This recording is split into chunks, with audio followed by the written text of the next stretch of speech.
Penelusuran kami di daerah Pesawaran, Lampung tak berhenti pada pencarian informasi tentang sosok seorang Mustafa NR. Penelusuran pun kami lanjutkan untuk mencari tahu bagaimana Mustafa NR bisa sampai ke Jakarta. Informasi yang kami dapatkan jika Mustafa NR menaiki mobil travel menuju Jakarta. Dari tangkapan kamera pengawas kantor MUI, terlihat sosok Mustafa NR turun dari mobil minibus yang berhenti tepat di depan gerbang kantor MUI. Pasca kejadian Selasa sore itu, sang sopir pun tak luput dari pemeriksaan pihak kepolisian. Kami pun mencari tahu sosok sopir minibus yang mengantarkan Mustafa NR ke kantor Majelis Ulama Indonesia. Ya, sekarang saya mau ke rumah sopir travel yang pada saat hari H ini mengantarkan pelaku atau Mustafa NR dan menurunkannya tepat di depan gedung kantor MUI Jakarta. Dan inilah cerita Denny, sang sopir minibus yang dibagikan kepada tim Fakta ketika mengantarkan Mustafa ke Jakarta. Awal mula ketemu Pak Mustafa ini memang sebelumnya sudah kenalkah atau gimana? Ya, saya memang sudah kenal. Tapi awal ketemu pas dia mau naik mobil, ketemu nggak sengaja, Mbak. Sore jam 5. Pas saya mau nyuci mobil. Sebentar, itu kan berarti kan kejadian tanggal 2 Mei, sekitar kurang lebih setengah 12. Ya. Ketemu Mas Kemarin Denny. ya tanggal 1. Oh, tanggal 1-nya. Tanggal 1, ya. Okay. Ketemu nggak sengaja di jalan, dia manggil. Nah, dia manggil, Den katanya, kamu nyebrang ya? Dia bilang, ya, terus saya, yaudah saya ikut mobil kamu. Saya tanya, tujuan kemana? Ke Menteng katanya. Menteng dalam atau Menteng luar? Saya tanya gitu. Nah, dia tunjukin di handphone. Dia tunjukin di handphone, dia buka handphone, tunjukinlah foto Majelis Ulama Indonesia. Oh, patokan MUI, saya bilang seperti itu. Oke, kata saya. Nanti malam saya jemput jam 7. Berangkatlah akhirnya jam 7. Berangkat jam 7. Pada saat jemput itu Mas Denny apa? Di rumahnya apa yang kelihatan? Ada keluarganya yang mengantar kah? Nggak ada, Mbak. Karena posisi saya nyampe di rumah dia itu emang udah nunggu depan rumah. Saya telaksonin aja. Nah, langsung dia naik. Nah, sepanjang perjalanan itu banyak ngobrol nggak Mas ini Pak Mustafanya? Nggak ada sih, Mbak. Kebanyakan diem dia. Kebanyakan dia. Diem, Aktivitasnya tidur. apa sih? Aktivitasnya? Aktivitas pada saat di mobil ini ngapain aja Pak Mustafa? Ya layaknya orang normal juga, biasa aja dia. Nggak ada obrolan sama sekali? Nggak ada. Ya cuman obrolan, ya Kak, apa kabar kamu katanya.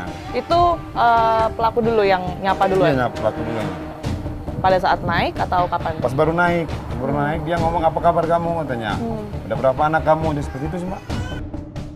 Kecurigaan sangat tak tampak dari Mustafa NR yang selama perjalanan dari Lampung hingga Jakarta duduk di samping Denny. Denny pun tak menyangka jika orang yang berada duduk di sebelahnya merupakan pelaku penembakan kantor MUI. Ada yang mencurigakan nggak sih Mas Denny kalau dilihat dari gerak-gerik pelaku ini pada Nggak saat selama ada. perjalanan? Nggak ada, Mbak. Nggak ada ya? Nggak banyak ngobrol sih karena saya fokus bawa mobil. Duduknya di mana? Di Di belakang? samping saya. Pas di sampingnya samping Mas saya. Denny. Oke. Sempat cerita nggak mungkin tujuan ke MUI ini ngapain? Ya saya tanya kan ya, tujuan ke sini mau apa? Saya bilang, ada perlu katanya. Tertutup ya Mas, jadi sama sekali nggak ada cerita Sama sekali. apapun.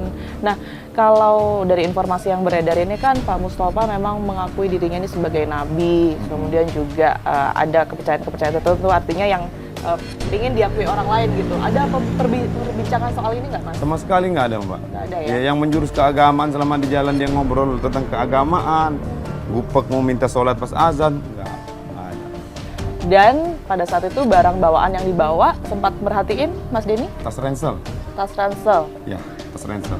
nggak ada yang lain. Dan tas ransel itu diletakkan di mana? Ditaruh di mana? Di bagasi belakang. Di bagasi belakang. Duduk di depan, waktu di sebelahnya Mas Denny dia nggak bawa apa-apa.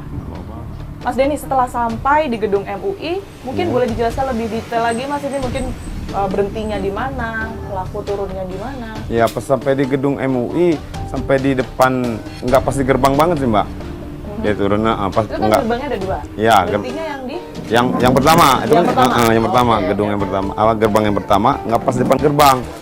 Nah pas bapak itu turun, sepertinya ada security lah, satu yang merhatiin kita. itu ngeliatnya dari dalam ya berarti? Ya dari dalam, dari gedung MUI. Setelah itu Sudah langsung. Mustafa turun. Ya saya langsung berangkat. Setelah sampai Mas, mungkin dia bilang nggak kayak berapa lama akan ada di MUI, minta jemput lagi atau gimana? Ya dia bilang nanti kalau urusan saya sudah selesai, Saya telepon. Ada janjian itu ya? Iya, dia bilang seperti itu. Jadi sebenarnya pelaku ini mau berangkat ke Jakarta, khususnya ke MUI, nantinya akan pulangnya sama Mas Denny lagi. Iya, dia bilang seperti itu. Kalau urusan saya sudah selesai, nanti saya teleponin. Nggak bilang ya berapa lamanya ya? Informasi dari keluarga yang kami dapatkan, jika Mustafa NR tidak bisa menggunakan mesin elektronik atau komputer. Lalu bagaimana caranya Mustafa NR bisa mendapatkan dan membawa surat dengan format hasil ketikan ke MUI? Benarkah ada seseorang yang membantu Mustafa NR untuk membuatkan surat dengan kalimat yang terstruktur rapi ini? Langkah kami lanjutkan untuk mencari orang yang membantu membuatkan surat Mustafa NR dengan menggunakan perangkat elektronik. Jadi ini nggak jauh dari rumah pelaku, pemirsa. Ada tempat fotokopi dan juga percetakan yang informasinya digunakan atau didatangi oleh pelaku untuk kemudian menulis surat yang dikirim ke kantor MUI. Kita akan temukan faktanya dan menanyakan langsung kepada orang yang melakukan pengetikan surat tersebut. Fakta yang kami dapatkan di lapangan benar adanya. Surat dengan format ketikan dan menggunakan kalimat yang terstruktur ternyata dikerjakan oleh Hidayat. Mas, permisi, Tiara TV One saya. Iya. Dengan Mas siapa? Hidayat. Mas Hidayat ya? Betul. Oke. Mas Hidayat, saya mau tanya beberapa hal. Berkaitan dengan salah satu warga di sini yang kemarin sempat terlibat dalam kasus penembakan.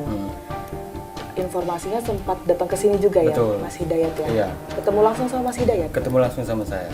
Oke, sebelumnya memang kenal atau? Enggak kenal. Oke, jadi ketemu karena memang beliaunya ini mau Ada yang diketik gitu katanya.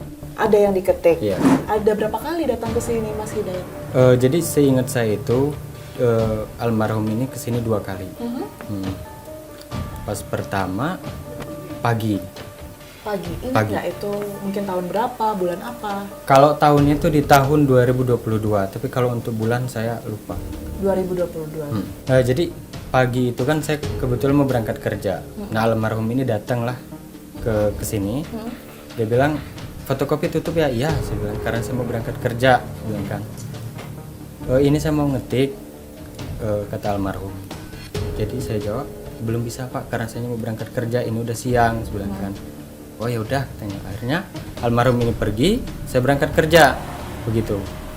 Nah siang setelah zuhur, almarhum ini datang lagi, gitu kan. Setelah datang, beliau menunjukkan ini yang mau diketik, bawa selembaran.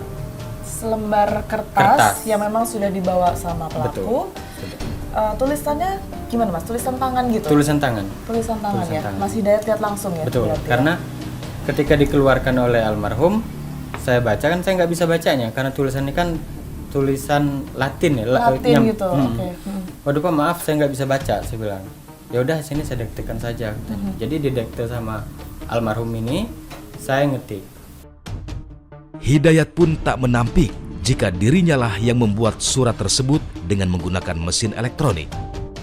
Namun Hidayat menjelaskan jika dirinya hanya memindahkan kalimat yang sudah ditulis di secarik kertas. Ketika sudah selesai ngetik, sudah di print. Nah, almarhum ini minta udah katanya dihapus. Begitu. Langsung saya close, udah. Ingat isinya Mas?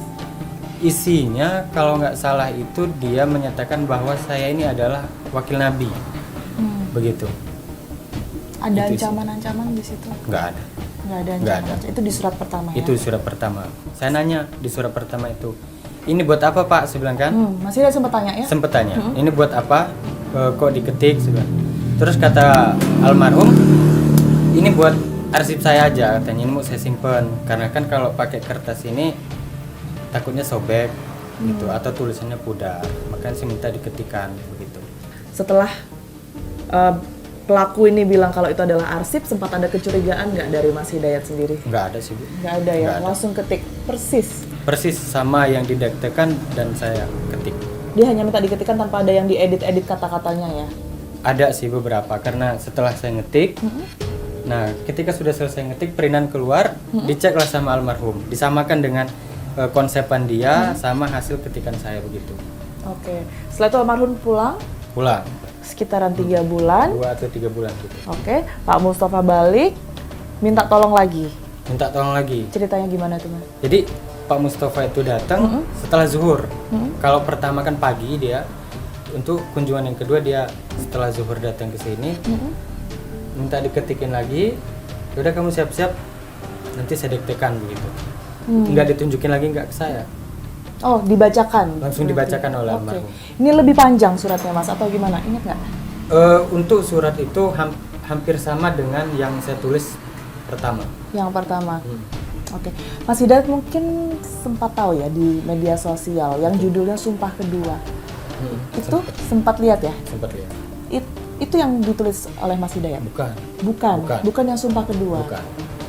Ada yang surat ke-6 Mas Hidayat tahu? Surat ke-6 itu kalau nggak salah tadi saya baca isinya itu yang menyatakan bahwa saya adalah wakil Nabi gitu kan. Nah, itu kayaknya itu yang saya ketik.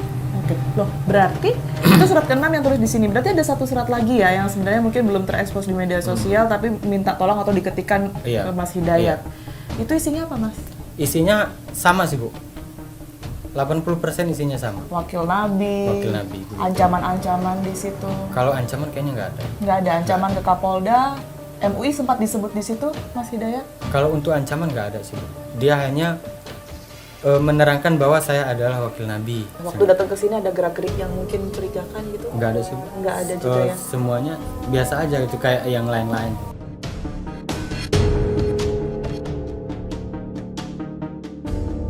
Oke, tadi Pak Kapolres juga sempat menyinggung gitu ya berkaitan dengan senjata ataupun juga airsoft gun. Ini sudah diselidiki kah Pak? Pihak-pihak yang terlibat membantu pelaku mendapatkan senjata tersebut? Saya mendapatkan informasi dari Kasat Reskrim bahwasanya kemarin membantu penyidik dari Polda Metro Jaya mengamankan beberapa orang untuk diminta keterangan dan ini akhirnya dibawa ke Polda Metro Jaya untuk ditangani lebih lanjut kaitannya dengan bagaimana dia membantu pelaku ini mencari senjata shotgun itu. Mungkin kami mengkonfirmasi ulang kalau dari pelaku dengan 3 orang yang kemudian terlibat dalam membantu mendapatkan senjata ini hubungannya apa Pak sebelumnya? Apakah mungkin tetangga, sebelumnya pernah kenal atau memang dapat dari organisasi tertentu? Saya tidak bisa terlampau dalam ya terhadap pertanyaan Mbak. Sepengetahuan saya bahwa orang yang di Sawaran itu adalah memang nggak jauh rumahnya dan si pelaku, ya. Nah, si pelaku ini kenal memang sama 2 orang ini.